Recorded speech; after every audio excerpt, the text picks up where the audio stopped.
Joy Subrai, hai na hai lam subuan cindela, naruk tini ni video, thai mela, tai telan nugu ni semang kana, tini ni video ngka, kaisa kotha bajak, sini Tripura hasteo phayoi, sini Sanatan dharma ni bagai tamu saka, ni video nong no phunungnai, so phai hingkai Hatara hasteo ni, kaisa kotha bajak, bin bubung ngka, Devkinandan Thakurji, Haji hingkai sini Sanatan dharma ni bagai tam kok saka haji nanya लेnyai। सभी सनातनियों को मेरा प्यार भरा राधे राधे, जय श्री राम। अभी कुछ साधु संत महात्माओं से मेरी चर्चा हो रही थी और इस समय मैं त्रिपुरा में हूँ। त्रिपुरा एक ऐसा क्षेत्र है जहाँ पे धर्म के प्रचार प्रसार की बहुत आवश्यकता है। यहाँ के लोग भी लगे हैं, उसी कार्य के लिए मैं भी आया था। यहाँ पर कुछ लोगों से मेरा मिलना भी हुआ और उन लोगों से मिलकर पता चला कि कई बार ऐसा होता है कि हम हिंदुत्व के लिए काम करते हैं और हिंदुओं की नजरों में खटकने लगते हैं। मतलब दूसरे लोगों की नजरों में खटके, अन्य विधर्मियों की नजरों में खटके तो समझ में आता है, लेकिन हिंदुत्व के लिए काम करें और हिंदुओं की नजरों में खटके ये बात समझ में नहीं आती। या तो हम हिंदू सच्चे नहीं है, मतलब मैं जो काम कर रहे हैं वो हिंदू अच्छे नहीं है, सच्चे नहीं है, या फिर जो जिनकी नजरों में हम खटक रहे हैं या जो काम करने वाले खटक रहे हैं वो अच्छे नहीं है, वो सच्चे नहीं है। प्रॉब्लम कहाँ है भाई? कोई हमारे सनातन के लिए, हमारे देश के लिए, हमारे धर्म के लिए काम करे तो पहली जिम्मेदारी बनती है हम सब उसका साथ दें।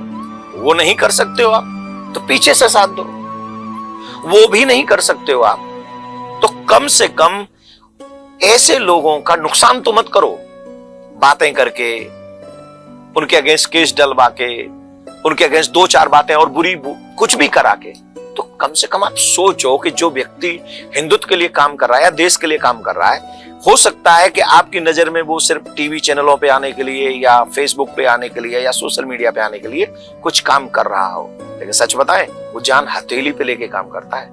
विधर्मियों की भी नजरों में वो बुरा, दूसरे धर्म की नजरों में भी वो बुरा और वो अपने भी लोगों की नजरों में बुरा, इसके बावजूद भी वो करता है। ये बात मैं अपने लिए नहीं कह रहा हूं, मुझे कुछ त्रिपुरा में कार्यकर्ता मिले थे और उन्होंने अपना दर्द मुझसे शेयर किया था। कहीं कहीं वो मुझे भी अनुभव हुआ कि सेम टू सेम हम लोगों की स्टोरी है, पर मुझे लगा कि मैं उनकी बातों को आप तक इसलिए रख दूं क्योंकि आज अगर हिंदू संगठित नहीं हुआ तो 15-20 साल बाद तुम्हें कोई संगठित रहने का मौका नहीं देगा। आज ही हम लोगों की जिम्मेदारी है कि आज हम अपने कार्यकर्ताओं को बचाएं, अपने आप को बचाएं, अपने बच्चों को बचाने की योजना बनाएं और इस देश को बचाएं। देश को बचाना जरूरी है। बंगाल में स्थिति जानते हैं क्या है? त्रिपुरा में स्थिति जानते हैं क्या है? मालूम है आपको यहाँ की स्थिति? मालूम कीजिए। बहुत जरूरी है कि हम इसे मालूम करें। हमने सनातन बोर्ड की बात क्यों की? हम कृष्णम की बात क्यों कर रहे? कृष्ण भूमि की बात, ये हमारा राइट है। मेरे मंदिरों का धन मेरे सनातनियों की सेवा में लगना चाहिए।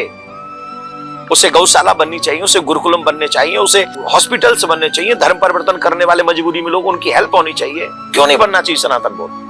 मैं कह रहा हूं बोर्ड मत नाम दो उसको, कुछ और नाम दे दो, जो चाहे दे दो। सरकार से मुक्त होने चाहिए हमारे मंदिर। अगर मस्जिद सरकार के अंडर में नहीं है, चर्च सरकार के अंडर में नहीं है, अन्य पूजा स्थल सरकार के अंडर में नहीं है, तो मेरे मंदिर ही क्यों रहेंगे?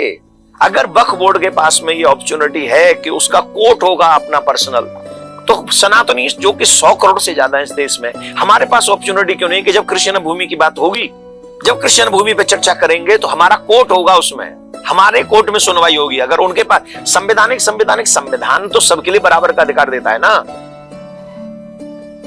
उनके लिए कोर्ट अलग हो जाएगा क्योंकि वो वक्फ बोर्ड की बात है। लेकिन हमारे लिए मंदिर भी हमारे कंट्रोल में कर लिए जाएंगे सरकार के, क्योंकि वहां 1,60,000 करोड़ प्लस रुपया एवरी ईयर आता है। 1,60,000 करोड़ प्लस रुपया अगर सनातनियों के लिए गुरुकुलम बनाए जाएं, हॉस्पिटल्स बनाए जाएं और जो गरीब लोग हैं उनकी बहन बेटियों के विवाह किए जाएं, क्या सरकार से हमें भीख मांगनी पड़ेगी इन सब चीजों के लिए? तो मैं एक ही निवेदन करूंगा, अगर हम सच्चे हिंदू हैं तो हम सबको मिलजुल के रहना चाहिए। और सच्चे हिंदू हैं तो अगर हम कहीं पद पे बैठ गए, हम कहीं जैसे मैं हूं, मैं जाके प्रचार कर सकता हूं, वहां मैं बैठ गया, आपके हाथ में कैमरा है, किसी के हाथ में मोबाइल है, किसी के हाथ में कलम है, किसी के हाथ में जजमेंट है, तो हम सबको मिलकर इन 10-15 सालों में एक ऐसा गठन करना चाहिए हिंदुत्व का, जिसके बाद सदियों सदियों तक इस देश पर किसी का भी दुष्प्रभाव न पड़े और इस देश पे बुरी नजर न पड़े।